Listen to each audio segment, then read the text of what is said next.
And welcome in. It's the All-22. It is finally game week here in Durham after a long camp, a long off-season that involved a coaching change. The Blue Devils are set to hit the field this Friday night as they welcome Temple to Wallace Wade Stadium. David Shumate joined alongside, as always, by Dave Harding. John Roth coming up in a little bit. But we got the starting running back with us this week in Jalen Coleman. And, Jalen, we were talking before we got going. You're as ready as anybody to start the season. No doubt, man. I can't wait. I'm just itching to get out there on the game field. We put in a lot of work this offseason, but just really excited to get things rolling. This feels like it's something that's been coming for you for quite a while. I don't want to relive too many negative things, but the injury that you dealt with, the Achilles injury, and March of 2020, everyone's thinking that time of year about the pandemic and how everything got started. That was spring ball for you, and that's when it happened. You had the surgery, and then everything gets shut down, and you got to go through the rehab process on your own, work your way back. Take us back. It's almost been 3 years now. Yeah. What this journey's been like? Not gonna lie. At first, it was definitely very difficult, just because it happened like right before COVID, and then having to go back home and just not being around the guys during like my recovery process. That definitely kind of took a toll on my psyche a little bit. Definitely wish I could have been here, getting treatment, but I had a great support staff back home. My parents and then my trainer back home definitely helped me get me back and ready to go. And then, I don't know, it was just very, very awkward year with COVID. Just not being able to have fans here in our stadium definitely sucked. And then not getting to play as well was definitely hard for me. But, I mean, it's definitely got me ready for this year. Definitely know, like, I can come back from anything. And honestly, it's just got me even more fired up for this Friday night, really, yeah. What was some of the motivation for those long days, that difficult rehab process? We've talked about COVID, but in the back of your mind was getting to a position where you're the starting running back, where you've got fans back in the stadium, where you're feeling healthy, kind of the end goal. And if so, what's it like now that you're here? I mean, I just saw a paper today, Jalen Coleman there, RB, slated to tote the rock a lot. To see that kind of come to fruition. I mean, honestly, man, it's been a journey, but it's been a tremendous blessing, really. Having the Achilles, and then having, I think, surgery either a day or two later. But it wasn't even that traumatic for me. Like, I knew I was going to be able to have the opportunity to come back, but more so it was going to be like what I did with the opportunity. Yeah. So just being able to trust my coaches, trust my training. And just believe in, what I am and what I do as a football player. And it's gotten me this far, and I think it's going to take me a lot farther. And all the focus on the Achilles, still found time to work on the biceps, I think. So, yeah, man. Appreciate it, man. Sun's out, guns out, man. Yeah, that's right. This is your redshirt junior season, and you've talked about everything you've been through, and we've kind of focused on the injury a little bit. But there's been a bunch of coaching changes even before this year and different schemes and different guys you've been working with. But man, this camp, I've talked to a bunch of different guys. Everyone seems excited about Kevin Johns. So tell me about that scheme and why you guys are so pumped to play in it. Yeah, no, man, it's definitely diverse. It's a new kind of style offense. He's able to move basically anybody around to any part of the field, and he's very creative in just his play calling, getting the fast guys with the ball in their hands of some pretty unique ways. And so, we as players, we're all bought in to his system. And it's been great, man. I've really enjoyed being in this offense, and I think it allows me to shine in some different ways that I haven't shined before. Schematically speaking, what have been some of the bigger challenges for you and the rest of the running backs in the room to pick up? I know everybody thinks running back, run the football, kind of get downhill, but there's a lot more to it, pass protection, understanding the formations. What's been kind of a tough thing to pick up? I guess the toughest thing, not necessarily schematically, but just being a leader out there on the field. We're all learning this new system together, and Coach Troop, our running back coach, has kind of put it on us to, take the reins of the bull and, take control of this offense, whether that's helping the O-line with protection or just yelling out calls so that the receivers know to get a line. But I think more so just that leadership role he wants us to take more ownership of. It's interesting when you look at the running back room because obviously last year Mateo did almost all of the heavy lifting, setting the school record in terms of single-season rushing yards, individual game, whichever way you want to look at it, carries in a game. This year, obviously, you've been named the starter, but talk me about the other guys in that room, Jaquez Moore, Jordan Waters. It feels like you guys are going to do it as a group this year. Tell us about those guys. No, I'm definitely excited, man. You know, we have tremendous amount of talent in that room, and I'm really looking forward to seeing all of us shine. You know, there's something different that each one of us does like really, really well, and I can't wait to allow everybody to see that this year on the field, whether it be just me and my speed, Jordan's physicality, or Jaquez being a good versatile back as well. Talking to Coach Johns, he's like, I'm going to ride the hot hand a little bit more, which, I mean, when you hear that as a fan, it makes sense. But then to put myself kind of in your shoes, that's some added pressure. I mean, to make sure that maybe, yeah, you're fast, but you're a little bit more physical than you normally would be to take that edge away. What is it like, the dynamic-wise, when you hear a coach say that, and what does that do to your mentality going into a game when you guys haven't played, you know, under the lights to this point? Yeah, definitely. But kind of just going back to your point earlier, just pressure makes diamonds. And so, you know, I think pressure, especially like on me, you know, I take it with as another opportunity to showcase myself and get better. But it's not too overwhelming, but you know, it's definitely something to look forward to. I know you're wondering what this is. We got a game coming up in a little bit. We're gonna do some. No, this is a version of Password. We're gonna come to that in a little bit. Just get your mind wandering about the different categories, where you may land. Dave's gonna try to help you out. Get some emphasis on help. Duke football, college football mascots, famous athletes, and food. I've got. I'm a little partial to one of those, especially the food.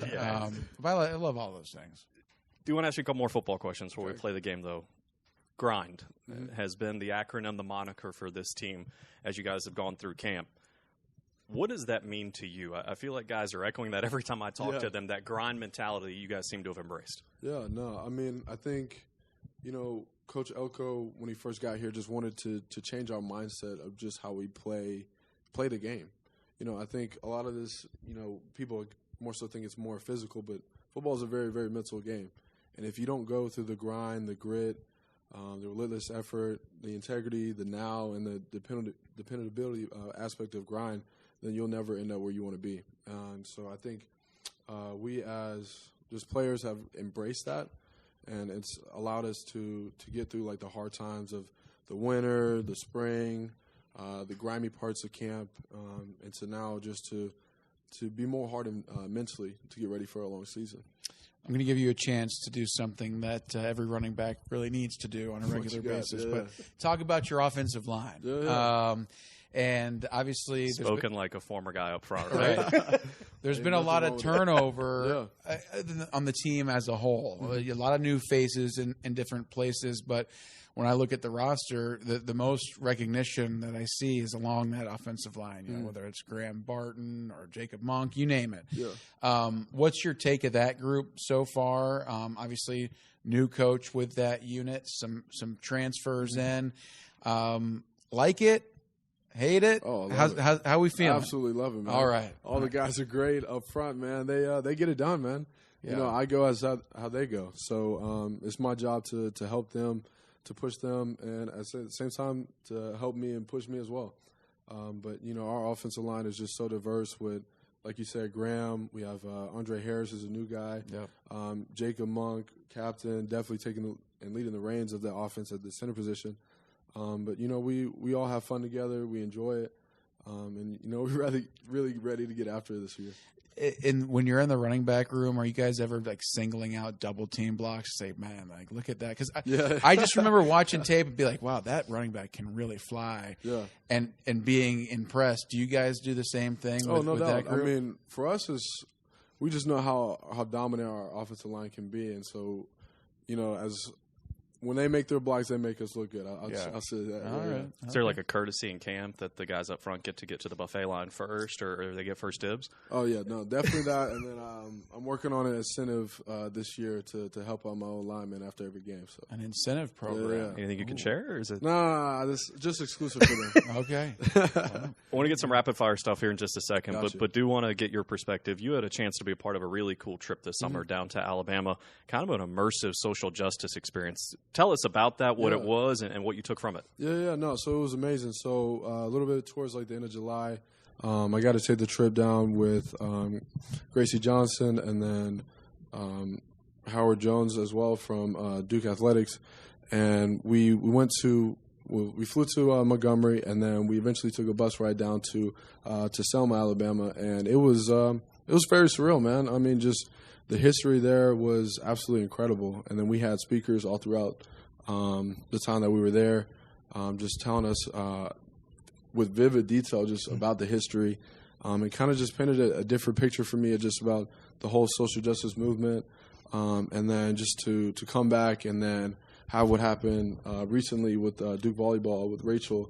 I mean, it just struck me differently, just because I've met her and talked to her a couple of times, but it was just so uncalled for, just gross, disgusting act by some fan of the crowd. But I think going on that trip has kind of helped open up my eyes to some of the things that I couldn't really see before. But it was a phenomenal trip. Yeah, you're exactly right. Disgusting is the best way I can put it, what happened, and a reminder to all of us we have to speak out when stuff like that happens. Just unacceptable. We appreciate you sharing about this summer. All right, let's get into some rapid-fire questions. We're going to give you 10, kind of learn your personality a little bit, and let's start with music because everyone likes music. What's on that pregame playlist? Pre-game playlist? My go-to is definitely Kanye West, man. I think musically he's a genius, but as a person, I meant it's something else. But yeah, he's definitely on my playlist.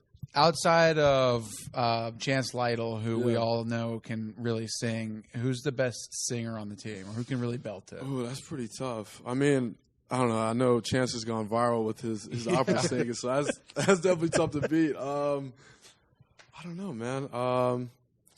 Actually, I might say Michael Reese. Reese, defensive end, Michael Reese. He's actually pretty vocal, so. Offensive lineman, defensive end, maybe a little duet opera. Right. No, I don't know, man. There's not much of chemistry there, right? No. It's fourth year for you here at Duke, right? Your junior season coming up. What's been your favorite football moment so far? Honestly, I'll probably just say my first time touching the field against, I believe it was A&T at home, and just having my whole family in the crowds, man, it was just so surreal. I think that was my first time just touching the ball and then getting able to get a first down and looking over to like where they were in the stands and just seeing them go crazy. I mean, they probably had more energy than I did out on the field. But, that was definitely one of my favorite moments, and honestly just looking forward to building more this year. When you're not playing football or working on your biceps, what are you doing? Yeah, so I'm pretty active, like, engineering-wise. I do, like, a lot of engineering projects. Right now I'm working on an independent study, and then I'm also actually working on a startup on the side as well. Wow. And what do we do, David? Let's not get into that. Yeah. I've got like a singular hobby. So, Favorite NFL running back? Favorite current or just whatever? Your call. I'll probably say Todd Gurley. Like growing up, I always loved watching Todd Gurley, especially when he was at Georgia. And then just seeing what he did for the Saints, like his versatility, they could put him almost like anywhere now. And then they have Alvin Kamara, obviously, who's kind of like the same kind of guy. But those two, I would say definitely without a doubt my favorite running backs. Shumate wrote these questions for the record. Best meal you've had this summer? Best meal I've had this summer? It's a great question. You wouldn't have come up with that. No. So for one of the breaks, I got to go home and spend some time with my grandma. She makes literally the best fried chicken, pork chops, spaghetti. You name it, man. It was a whole feast, so it was something special, man. All right. Always does it right. You guys are going to kick at 7:30 on Friday night against Temple. Brings to mind, you prefer day game or night game? Night game. Night game all the way. Yeah, very nostalgic of, like, high school, being able to be in, like, the Friday night lights. And I just think at night the atmosphere is just different, man. Just different. But, definitely excited for more night games this year. Do you have a hidden talent? I mean, I can wiggle my ears, but that's really about it. See it? Yeah. Oh man, that is impressive. Yeah, pretty impressive. I don't know if I can. No, you're just moving your eyebrows. my whole head's moving. Yeah. Too much Botox. Yeah. You're too young for Botox. Oh, hard pivot. What's the favorite uniform combo? Ooh, all black. Definitely the all black. Love the all black. I think my first time wearing it, we were at Virginia Tech night game as well. They had a packed crowd, and we quieted them down pretty quickly. So yeah, look good, play good. Yeah, right? look good, play good, no doubt. Well, Jalen to Dion. Oh, play. No, I love that. That's man. right. Yeah. I'll never forget it. Never forget I think it. she may popped a blood vessel in his head. That's true. But yeah, You can see it happening. Yeah. Go ahead. last one, best athlete in your family. Best athlete in my family? Probably me. I did have an uncle who played at NC State. He played football there. Yeah. And then I've had another uncle who played baseball at FAMU. But like, So they're both going to come beat you up. Yeah. I like the confidence. well, speed wise, yeah, I definitely think I got him. That's good. Yeah. So at least you could run away if they try to beat you up. No doubt. All right. So before we go, we told you. Yeah. Wondering what this thing is. The infamous wheel. So we're going to do something with everybody that comes on this season. Okay. So these are high stakes. Whoever gets the most, we'll keep a running tally. We have a tote board or something as we go on. But Dave's going to give you clues. You're going to give an answer. You ever seen the game Password? It's kind of like that. Okay. The answers might be one or two words, but he can only give you one word as a hint. You can say pass, come back to it. He can give you another word, tell you what the first word was. You're trying to get the most out of 10, but you're going to spin the wheel to see which category you're playing in. So you don't get to pick. You got to spin to see which one you're dealing with. Let's see. You ready? Just like, A lot of pressure here, Dave. Yeah. What do we gotta got? go with the food. Okay. the food category. All right. So 90 seconds on the clock. Okay. So I'm giving him one word, and then he's going to have to guess what. Guess what's on the card. All right. Then you can say pass, move on to the next one as soon as you want to. When he comes back around, he can give you another word. Okay. Trying to get the most out of 10. You ready? Let's go. Go. Pasta. Fettuccine, spaghetti, Alfredo. Pass. Yeah.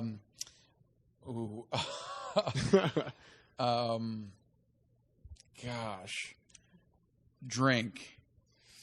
Root beer, water, wine, Sprite.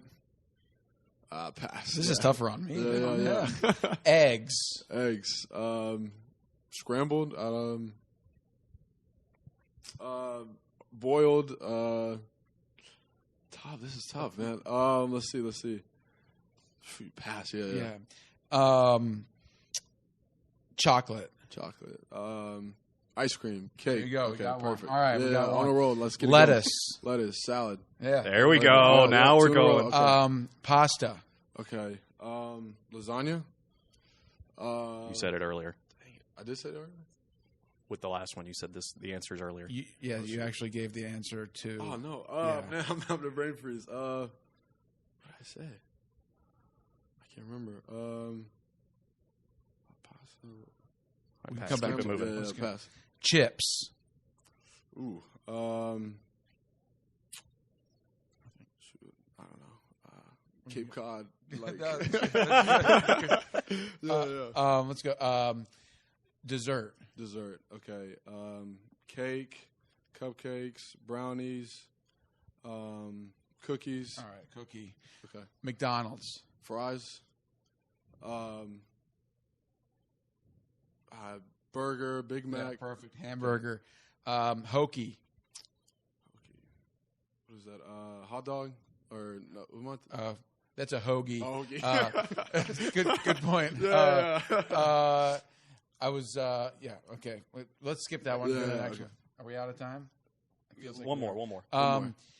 The earlier I gave you was pasta. Yeah. Let's go with cheese this time. Okay. Oh, I can't do that. That's disqualified. It's mac and cheese. Mac and Dadgummit. cheese. All All right, how many we get? We're at All time. good, all We got a good. little Yeah, over yeah, 2 yeah. minutes. We ate is some of your hard. time, though, so a little flexibility. What Who we made get? these? I What did we appreciate get? you We guys get to giving me We three? some got extra time. 1, 2, 3, 4. Ice cream, cookie, salad, and hamburger. What did we not get? So I blew the mac you and did. cheese was Okay. one. You did Alfredo, fettuccine Alfredo. tough. That You was said the it other for mac and pasta. cheese. Okay. And then we had iced tea, which is what I use Yeah. for drink. That's a little Gotcha. tough. Eggs, omelet. Omelet. Okay. I don't know. Maybe Yeah, this is no, probably that's- more on the clue giver than anything else. And then chips was nachos. Solid. And then hokey, turkey. I Yeah, guess I should, yeah, I I should have probably gone with should've gotten I that should have gone with would've been a Thanksgiving. better clue, right? I don't Thanksgiving? know. Yeah. Probably should have gotten that Thanksgiving, but you teed me up with talking about Virginia Tech earlier, and I figured I had to go with that. But one. Good. So all you, right. you got 4. Got 4. 10's the high mark. You're looking down the road for guys. I mean, 10 is the max people can get. What do you think is going to be the most all season? Now that you had a feel, I mean, you're taking a bullet for everybody because you're going first, and people are going to get to see this and get a feel. Is Dave giving the clues all the time? That's the big question. If y'all keep doing this, y'all going to get the same clues that you did to me. No doubt. I'll probably say 7 or 8. 7 or 8? Yeah, I think someone could get 7 or 8. Well, we'll cheer against everybody else to make sure you stay in the leaderboard. I appreciate it. You got it. I feel my record's probably going to get broken in a day. Never know. It's all really on the luck of the spend. For sure. Yeah, food's got to be tough. All right, looking forward to seeing you on Friday. Hey, man, I appreciate you guys having me on. Yeah, man, thank you. No problem. All right, let's bring back in our crew, Dave Harding, John Roth, and David Shumate. And, fellas, before we talk about this week and the opener and Temple and all that good stuff, we just spent a good bit of time with Jalen Coleman from a football standpoint for sure, but what an impressive young man in the backfield for the Blue Devils. Wow, biomedical engineer plus a great running back. He was unbelievable. And you did a good job of picking number 22 for the season opener of 22 season as well. So good job by you as well. I'd like to claim credit for that, but that was just – Oh, come on. Just take everything you can get. Man, That's what I do. Yeah. Loved it. Loved every minute talking to him. I hadn't spent much time with him. But, I mean, that is exactly the type person that Mike Elko is looking to have on his team. Obviously dedicated to the game of football, and that's very important to him because you don't want to sacrifice that for the rest of the stuff. But, I mean, just a complete package as a person, so well-spoken, just fun to be around. I mean, the energy, we were kind of dragging a little bit right before that, and at least I was. And I mean, he picked us all up, and I just really enjoyed my time with him. All right, everyone's ready for the opener. Friday night, Temple, 7:30. Before we talk about the Owls a little bit, thinking about season openers, they're always special, and trying to think about memorable ones in Duke history. And certainly one that's popped to my mind was the last time the Blue Devils played their first game at home. Hard to believe it's been since 2018 since they've done so. It was a Friday night game. It was against Army. Remember, the previous year the Blue Devils had gone to West Point, and it hadn't gone particularly well, but they got the win 34-14, set the table for an outstanding season.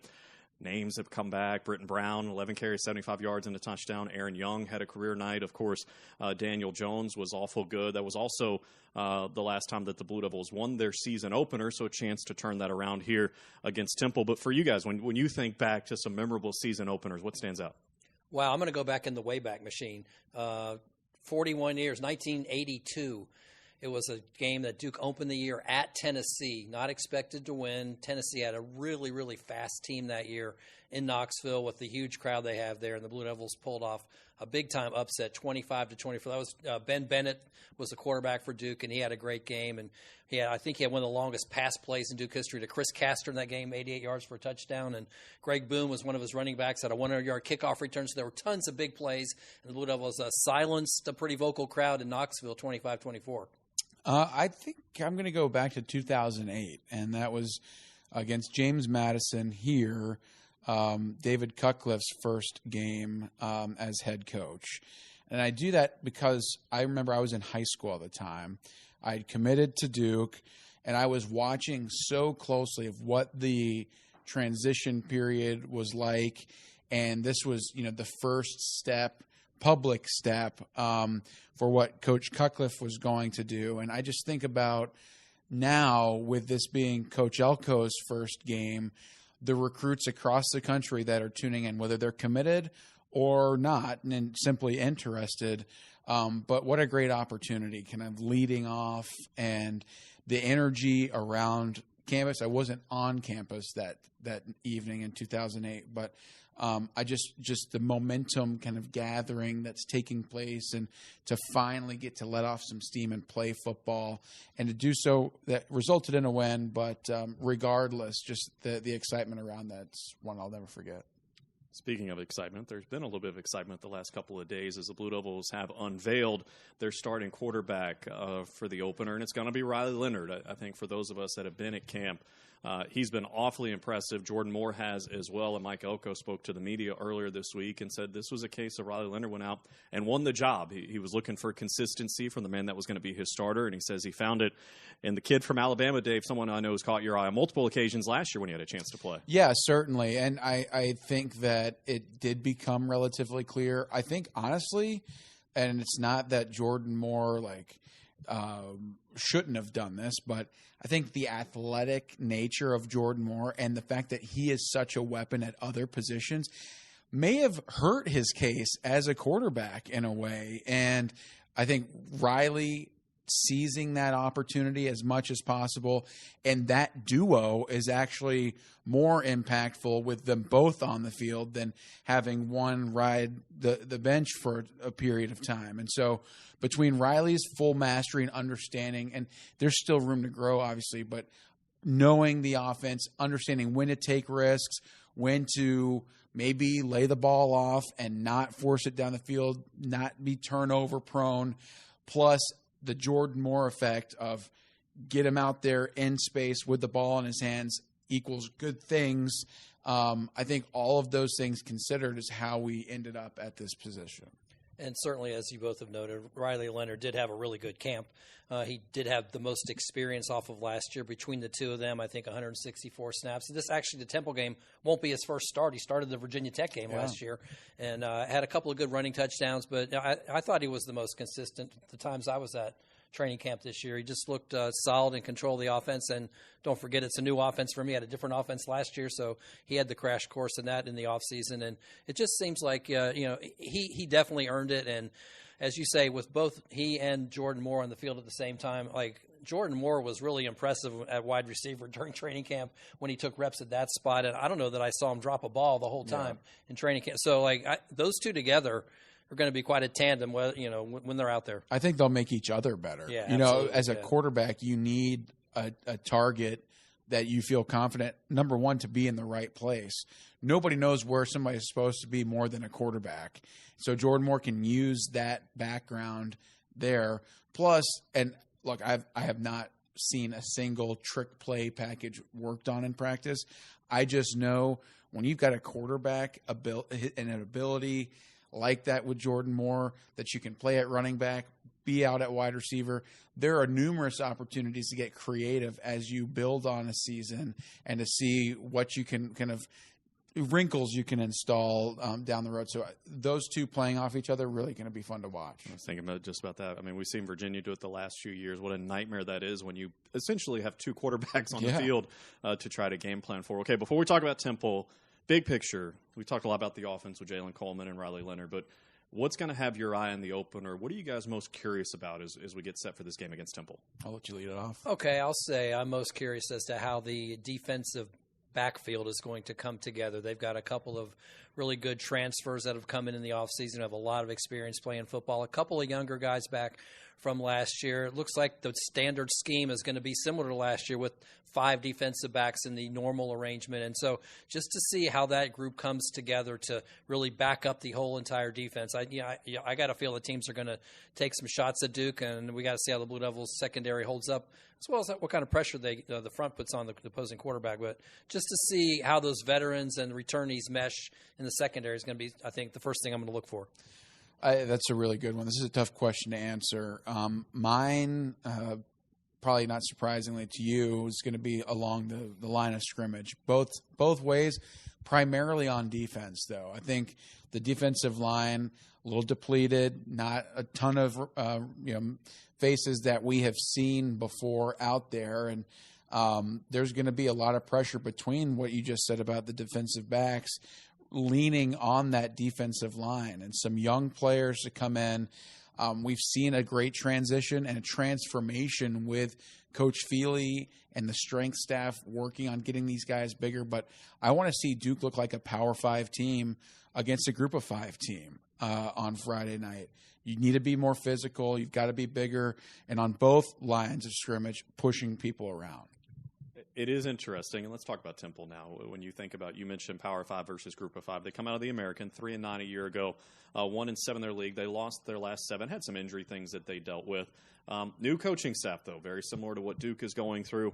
Stan Drayton takes over. He comes in from Texas, where he was the associate head coach, worked with the running backs. But he brings with him Danny Langsdorf, who's going to head up the offense, who was at Colorado, who played Texas A&M a year ago, whose defense was headed up by Mike Elko. You also have the tie-in of Temple played Memphis a year ago when Kevin Johns was running the offense. There's plenty to talk about in terms of the unknown, but John, there are some interesting tie-ins, and everyone you hear talk about Stan Drayton talks about how impressive he is. Yeah, and by the way, Temple also played Rutgers, where Rob Smith was the defensive coordinator. So both the coordinators saw a good dose of Temple last year. But you got to feel, first of all, that Coach Drayton's going to bring in a good, strong, sound emphasis on the running game. I mean, he was an All-American running back, D2 level, national champion when he was a player. He's been a running backs coach for 2 national champions at the D1 level. I think it was Florida and Ohio State, coached Ezekiel Elliott, and then obviously being the associate head coach at Texas. I got to feel there's going to be a huge emphasis on the running game, and I think that's where we're going to start with him. But very impressive person, and we'll see how the running game improves from last year. Yeah, and I think, a casual fan might not really understand where you're coming from and looking at the pedigree of a lot of these coaches and say, wow, you're really like reading into the tea leaves here. But I think there's a lot of merit and weight to what you just said. And some of the familiarity, you got to remember, these coaches are who they are. They're trying to play to the players, obviously the circumstances on the field and the players that they have. But at the end of the day, like, there are trends, there are tendencies, and the fact that there is some understanding and a familiarity and history here does factor into what the game's going to look like. And to John Roth's point, I think they're going to lean heavily on some of the things that worked at previous times against some of these coordinators. And you mentioned a head coach that's focused on the running game. It's a Temple rushing attack that really struggled a year ago, averaging a little more than 100 yards a game, and their defense really struggled stopping the run, giving up more than 220 a game, and the line of scrimmage might be where this thing tends to be won. But we always want to talk about quarterbacks, so we're certainly going to talk about quarterbacks. And DeJuan Mathis was named the starter a couple of weeks ago, a kid who was really highly touted coming out of high school, started his career at Georgia, dealt with some health issues, transferred to Temple. Last year dealt with some ankle injuries. And we mentioned at the top that they lost 7 in a row to end the season. Well, he was banged up for most of that. And it is a very different-looking team, John, when he's on the field. Yeah, he's certainly a solid quarterback with experience. You mentioned Georgia and Temple, and so this is the 3rd straight year he's actually started a season opener. He started Georgia's opener a couple of years ago. I think they played Arkansas, and then last year for Temple, of course, before he got injured. And even though he did miss 5 games with injuries last year, one of his most impressive games was against Kevin Johns' Memphis team, where he threw for over 300 yards and 3 touchdowns. So I don't think the Duke coaches don't have a good beat on what this kid can do, but certainly a solid quarterback with a lot of experience. And he does have some people behind him who have also got the talent as well. Like I think Quincy Patterson, the number 2 quarterback, has also been at 2 previous schools, including ACC. Virginia Tech got some run with the Hokies. In fact, won some ACC games. There's a lot of ACC players that are now there are. And then one of their true freshmen is E.J. Warner, Hall of Famer Kurt Warner's son. So they got some names in the quarterback room there, and we'll see how that plays out. But certainly, Quan Mathis is very excited to be starting and leading this new era of Temple football under his new coach. And Dave, I mentioned the rushing statistics, what Temple has given up. And I know from a Duke perspective, everyone wants to see what the quarterback can do. Everyone wants to see what this offense can do, spread it out. But in some respects, I know the offensive line has caught your eye in the preseason. Wouldn't be surprised at all to see Duke come out and try to pound the rock a little bit. Yeah, I think they need to. And you've got to figure out, and just talking to Jalen Coleman, what running back is going to stand up. You've got to give several of them an opportunity. I could see a situation where there becomes more of a clear go-to guy as the season wears on, and you've got to start right away. Coach Elko earlier this week said it takes 2 to 3 weeks into the season for you to really know what you've got, and at least if you're doing it the right way, kind of developing and growing. And so to start physically is going to be very important. And so, yes, the Duke run game, I think if they're able to establish that, they win the football game just because with what they've got going on at quarterback. We've talked ad nauseum about the different positions, but having an effective running game, I think, is going to be the big deciding factor on Friday night. Well, and also just the fact that the offensive line is probably the strength of the team on the offensive side. So take advantage of that and take a little bit of pressure off the quarterback who's starting in just his second game but starting a season opener for the first time. And you don't really know who may emerge as the number one running back overall over the course of the season. So find out what you can about that position. So lots of reasons why you think Duke may look to the run game here to start off with against Temple. And take some pressure off of your defense. I mean, we just talked about what Temple has on offense. And, I mean, think about the chip on the shoulder of a lot of those players. I mean, some of them that have played against Duke, some of them, obviously the injury situation. I mean, we were just talking to Jalen Coleman, the hunger of a player that got beat up, that knows they've got the talent to play in the SEC, but it hasn't had what they find to be maybe the opportunity, and the stars haven't aligned appropriately. Now you're in the Power 5 playing against Duke on a Friday night to open your season. Like, there's a lot to prove. And for Duke, I think with the question marks on the defensive side of the football, best way to help neutralize that, come out long, extended drives, scoring drives, more importantly. We've talked about some of the woes the Blue Devils had last year, putting drives together, not getting into the end zone, but running the football, converting first downs, and eating up some clock to help take the pressure off of their counterparts on the other side of the ball. And perhaps a chance to set the tone for this Duke defense that wants to take a step forward against a Temple team. Let's just be honest, 16 points a game a year ago, last in their league, and really struggled in the opening quarter. So a chance for Duke to come out and maybe make an early statement. We're certainly looking forward to it. You don't play anymore. You still get the butterflies on game day? I've got the butterflies now. We're a couple of days out. Like, let's go. For the game or the food truck? All the above. My butterflies were probably more about the pregame meal, if we're being honest, even as a player. But, I just think the storylines here, I mean, we've hit on some of the similarities, and I just talked about what they have to prove. So much on the line. And generally speaking, when you get later into the season is when you've got a lot on the line. You're playing for bowl eligibility. You're playing for a playoff spot. You name it. This feels kind of like a later season game. A lot of unknowns, but I think there's a lot to discuss and a lot to look forward to.